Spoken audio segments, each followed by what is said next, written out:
ବିଶ୍ୱସ୍ତ ସାଥୀ ଯନ୍ତ୍ର ମାନବ ବିଶ୍ୱସ୍ତ ସାଥୀ ଯନ୍ତ୍ର ମାନବ ଆମେରିକାର ଡେଟନ ସହର ଆମେ ଭାରତରୁ ଯାଇଥିବା କେତେକ ସାମ୍ବାଦିକ ବନ୍ଧୁ ସେହି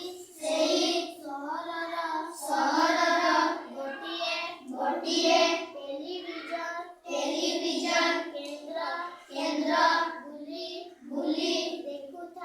ଦେଖୁଥାଉ ଆମ ସାଙ୍ଗରେ ଥାଆନ୍ତି ସେହି କେନ୍ଦ୍ରର ନିର୍ଦ୍ଦେଶକ ମିଷ୍ଟର ପାର୍କର ସେ ତାଙ୍କ କେନ୍ଦ୍ରର ବିଭିନ୍ନ କାର୍ଯ୍ୟକ୍ରମ ସମ୍ପର୍କରେ ଆମକୁ ବୁଝାଉଥାନ୍ତି। ଆମେ ଦେଖିଲୁ କିଛି ଦୂରରେ ଗୋଟିଏ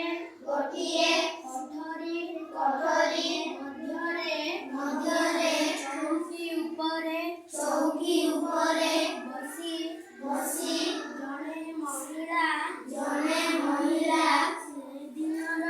ସେଦିନର କାର୍ଯ୍ୟକ୍ରମ ପ୍ରସାରଣ କରୁଛନ୍ତି।